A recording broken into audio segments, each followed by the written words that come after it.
Membres des réseaux sociaux, bonjour, que la grâce et la paix vous soient largement accordées en cette fin de semaine qui se profile.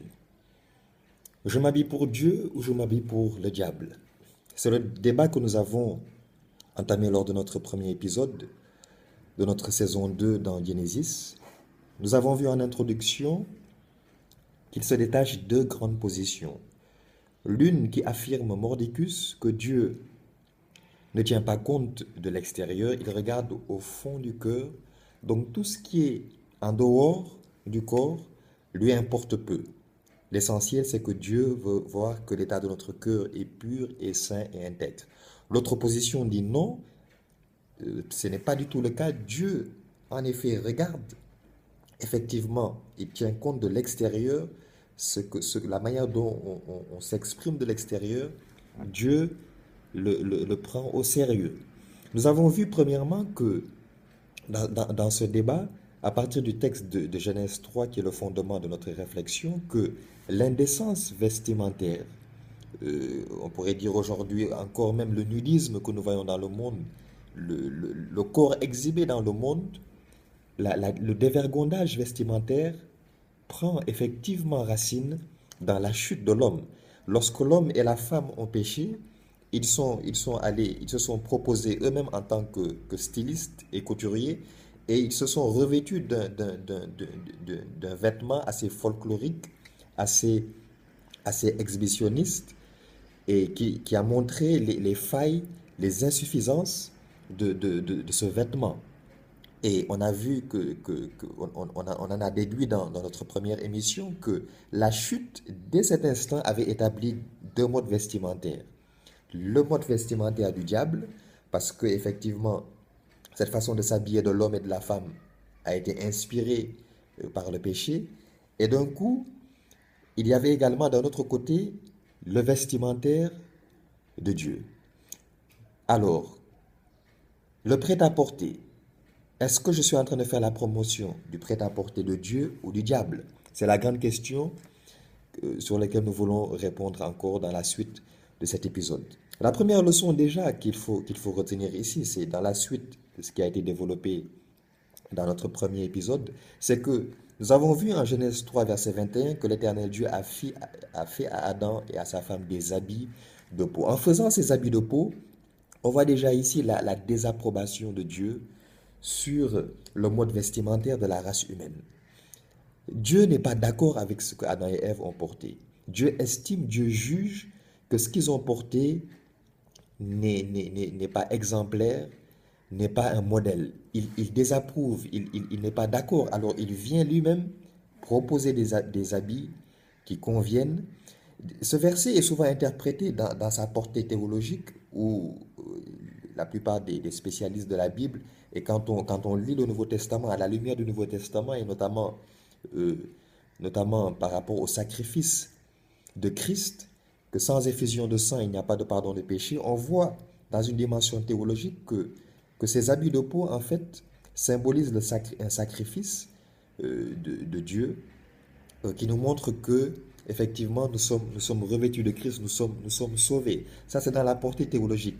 Mais ce verset a également une portée éthique par rapport à ce que nous portons comme vêtements. Dieu ici instaure déjà une dimension morale. Il amène des habits de peau à Adam et Ève pour leur montrer que c'est également le code vestimentaire que lui, il juge bon. Et on voit que désormais Adam et Ève sont recouverts. Que faut-il en déduire par rapport à cet acte de la part de Dieu? La Bible dit en 1 Corinthiens 6, verset 19 à 21 que notre corps, c'est une question que l'apôtre Paul pose, ne savez-vous pas que votre corps est le temple du Saint-Esprit? Il va poursuivre à partir après au verset 21 en disant que nous devons glorifier Dieu dans notre corps et dans notre esprit. Alors, peu importe votre conviction sur les habits, quel que soit ce que vous portez, vous devez vous rassurer devant le Seigneur que ce que vous portez glorifie Dieu. Nous devons retenir, et que nous le voulions ou pas, que ce que nous portons donne toujours un message aux autres. Indirectement, directement ou indirectement, consciemment ou inconsciemment, ce que nous allons porter dans la société, dans la communauté où nous sommes, dans le pays où nous sommes, sera toujours un message pour les autres. Et nous devons veiller à cela. Il faut quand même dire aussi que l'Église, le christianisme, tout au long des siècles, a négligé le vestimentaire au sein de l'Église. Certes, au Moyen Âge, il y a eu un code vestimentaire assez rigoureux qui a été imposé. À partir du 19e, 20e, 21e siècle, on a assisté à une sorte de laxisme. Il y a eu un laxisme de la part des responsables religieux par rapport à la façon de s'habiller des fidèles. Et ça a laissé place à toutes sortes de laisser aller.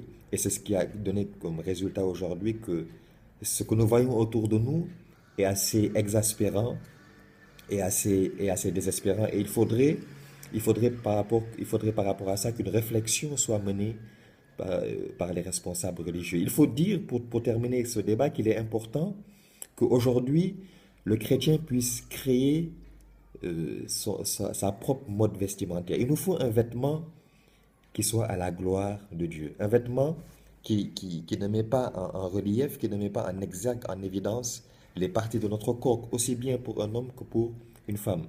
Ne savez-vous pas que votre corps est le temple du Saint-Esprit? Je dois porter des habits pour Dieu, pour le glorifier. C'est Dieu qui m'a créé. C'est Dieu qui me donne des vêtements.